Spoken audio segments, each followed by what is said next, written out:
يا قوم ادخلوا الأرض المقدسة. وقال النبي صلى الله عليه وسلم: لا تزال طائفة من أمتي على الدين ظاهرين لعدوهم قاهرين لا يضرهم من خالفهم إلا ما أصابهم من لهوة حتى يأتي أمر الله وهم كذلك. قالوا يا رسول الله أين هم؟ قال: ببيت المقدس أو أكناف بيت المقدس. صدق الله العظيم وصدق رسوله النبي الكريم. है खाक फलस्तीन पे यहूदी का अगर हक, है खाक फलस्तीन पे यहूदी का अगर हक, हस्बानिया पे हक क्यों नहीं अहले अरब का। और जलता है मगर शाम फलस्तीन पे मेरा दिल, जलता है मगर शाम फलस्तीन पे मेरा दिल। तदबीर से भूलता नहीं ये उक़दे दुश्वार।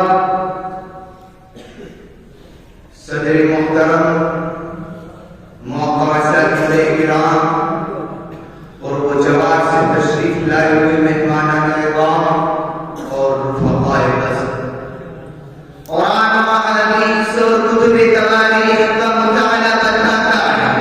इस्लाम की आमद से वक्त दुनिया के कोशे कोशे और चप्पे चप्पे में मतलूबान तरीका बाजार बंद, इत्तेहाद और इत्तिफाक का फौतान और इख्तिलाफ और इंतिशार का सैलान, उख़्वत और मोहब्बत से को सदूर और नफ़रत और अदावत का उरूज, अमन सलामती और सुलह और आशकी नाया और फितना और फसाद की वो मात थी।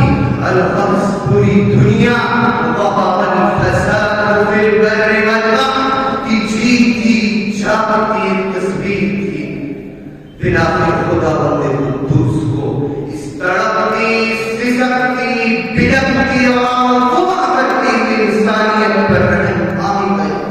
फिर क्या फ़ारान की छोटी से मज़हब इस्लाम का सूरज जो हुआ, जिसने अपनी रोशन किरणों से ज़ुल्मतों को दूर कर दिया, इंसान को इंसानियत का दर्स दिया और पूरी कौम मिल्लत को एक प्लेटफॉर्म पर जमा कर दिया। फिर क्या इसी इत्तेहाद और इत्तिफाक का नतीजा था कि फ़लस्तीन और बैतुल मुक़द्दस समेत पूरी दुनिया में जब इस्लाम लहरने लगा, मज़हब इस्लाम का सिक्का चार-दागे आलम में सदियों चलता रहा, शजर इस्लाम फलता फूलता रहा। यहूद नसारा और दुश्मनान इस्लाम अपनी दाग मक्कारी और चारबाज़ी और हत्यारियों की संहारी के बावजूद ना तो परचम इस्लाम मुस्तक़ीम कर सके और ना ही मस्जिद अक़सा पर दस्तराजी कर सके, बल्कि इनके हर हमले का जवाब अहले फ़लस्तीन की तरफ से वो अल्फाज़ में दिया जाता: ए खुदावंदाने तस्वीर सुन लो, तौहीद की अमानत सीनों में है हमारे, तौहीद की अमानत सीनों में है हमारे। आसान कोई ठिकाना नामो निशान हमारा, मग़रिब की वादियों में गूंजी रसा हमारी। थमता न था किसी से सैर रवा हमारा, बातिल से डरने वाले गए आसमान की हम। 100 बार ले चुका है तो भी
ये समझ गए कि इज्जत उनके चरणों में जाकर मिलेगी।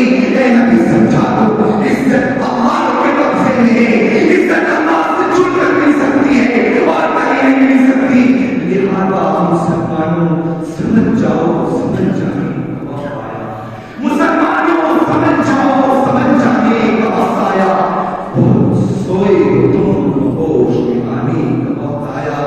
सुनो भी आए सलाहुद्दीन अय्यूबी के फर्जंदों, अब इस गाजी के अफसाने को दोहराने का वक्त आया। अब इस गाजी के अफसाने को दोहराने का वक्त आया। सुनो ये बिगड़े औरत से क्या आवाज आती है, मुसलमानों मेरी हरमत बिगड़ जाने का वक्त आया।